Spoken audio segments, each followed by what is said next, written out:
Hi everyone.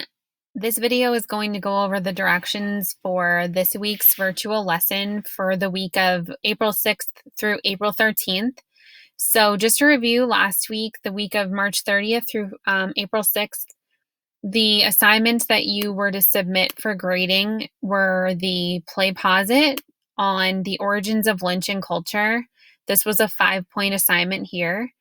And the chapter 15 assignment was a 10-point assignment. So do check out your grade book over here and just make sure that you have those two things submitted for grading. You do have until noon on Monday to turn them in. So depending on when you're viewing this video, maybe before or after that, but definitely check out your grade book and just make sure that you did complete both of those tasks for last week. So I wanted to review the questions for chapter 15 with you guys before we jump into the next section of the book. So number 1 asked you guys to evaluate Scout's reliability as a narrator. And depending on your interpretation, you may have had some different responses from other people, but essentially we have to consider that Scout's age affects her reliability as the narrator. She's naive and innocent and doesn't see things the same way that adults might because she hasn't experienced, kind of the ways of the world. So we do have to take that into consideration as we read this very serious context of this trial from the point of view of a child. So Scout, Jem, and Dill are curious as to why Atticus leaves the house late at night. They follow him to the jail and they stumble upon a lynch mob. So there's a group of men from Macomb that assemble, and their intention was to show up at the jail that night and kill Tom Robinson. That act of lynching was essentially a group murder that they believe was justified because of because Mayala accused him of rape. So you have to consider, if this wasn't a fictitious novel, do you really think an 8-year-old child would have stopped them from what they were there to do? So again, consider kind of the historical aspect of the novel and how the events that took place in chapter 15 might not have been likely to take place in the real world. Analyzing irony, it was ironic that the men were whispering because they were there to kill Tom. So why would they be whispering if they were there to kill him? Whispering to not wake someone up is a nice thing to do. So it was kind of the opposite of what we would expect. And Scout's attempts to engage Mr. Cunningham in conversation. This exchange convinces him to leave because it essentially humanizes him. It pulls him out of this mob mentality and makes him kind of realize what he's doing is shameful. So hopefully that helped you guys a little bit with understanding some of the important narrative aspects of that chapter. So I want to jump into your lesson for this week. This folder is currently unpublished because it is Sunday night, but tomorrow morning at 9 a.m. this will be open up for you guys. And again, I have some written directions here if you want to read them. I know that you guys had some technical issues last week with Schoology, which is really frustrating, and I'm sorry that happened. Basically, there's just an incredible amount of people using Schoology, not even from Bethlehem, but from all over the country. A lot of schools turn to Schoology as a learning management system because of this shift to learning from home. So I hope it's not the same this week, but in case you're having issues again, this Google Doc has all the links for the assignments.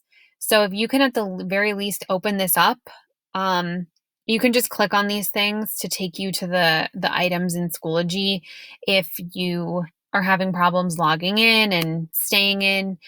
So let me know if you need me to email this to you if you can't get in Schoology at all. I reposted the link to the To Kill a Mockingbird electronic book. Again, if you don't have your book with you, this is essentially a digitized version of the novel. In this folder, we have our lesson materials for the week. the completion settings are turned on here, so you do have to complete these in order. The first thing in the folder is a Google form. It's just a check-in. I miss you guys. It's really hard to connect with you through this, online learning. I haven't spoken to most of you, so I just wanted to check in with you to see how you're doing and how things are going. There's just a couple questions. There's 4 or 5 questions. I would appreciate if you complete that so that I can kind of get a sense of where you're at and how you're doing. One of the questions here is, would you like to have a class Zoom session this week? I didn't jump right into Zoom because I wasn't comfortable using it. I wanted to learn more about it before hosting some Zoom sessions. I am open to it if that's something that you guys want to do. So I'm looking for your feedback here, which will ultimately kind of drive my decision as to whether to do that or not. After you complete the check-in form, the next thing you're going to do is watch this chapter 16 summary analysis video. You're not reading chapter 16. Of course, if you want to, you're more than welcome. But in lieu of reading, to save some time, I have this video here for you to review chapter 16. Chapter 16 is kind of a background chapter. Not much happens. It's basically just helping the reader to understand how publicized this trial is and how kind of amped up the people of Macomb and surrounding towns are to see what happens. Chapter 17, we do want to read. I did create another Loom video, which is basically just me reading chapter 17. To watch the video, you can click on this link here, or I did embed it in the folder. So if you oh no, I didn't. Okay. So you have to click on the link, and then from there, you have to click on the link again.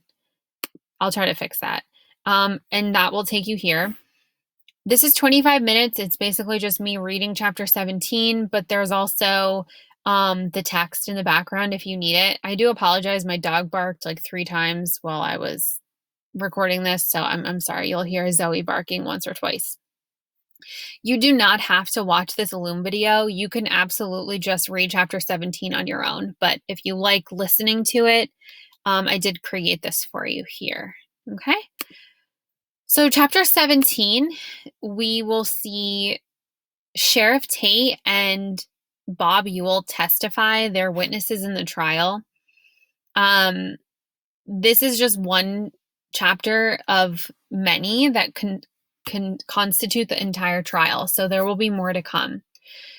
The trial guiding questions, this is your graded assignment for the week. You can complete this while you read or after, it's up to you. But essentially what you're going to be doing is you're going to be noting the key aspects of each testimony from Heck Tate and from Bob Ewell. So first, where does Scout Gem and Dill sit during the trial? This is important, and you'll hear about this in the chapter 16 video that you watch. Chapter 17, again, you have 2 boxes here, one for Sheriff Heck Tate, one for Bob Ewell, and you're just looking to identify, kind of paraphrase in your own words, what their versions are of what happened the night of the incident. So remember, Tom Robinson is a Black man who is being accused of raping Mayella Ewell.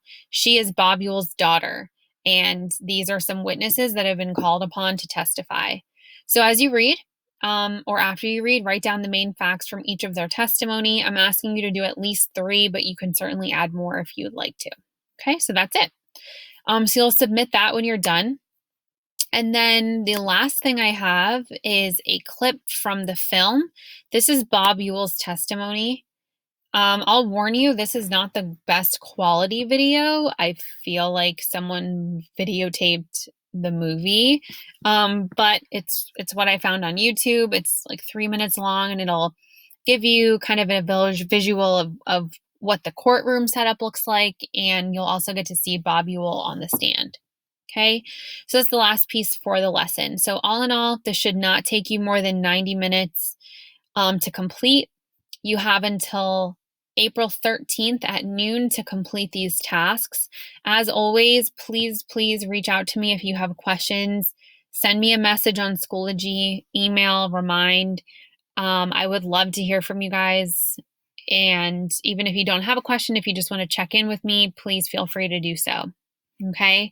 All right. That's it. I will look forward to hearing from you guys this week. Take care.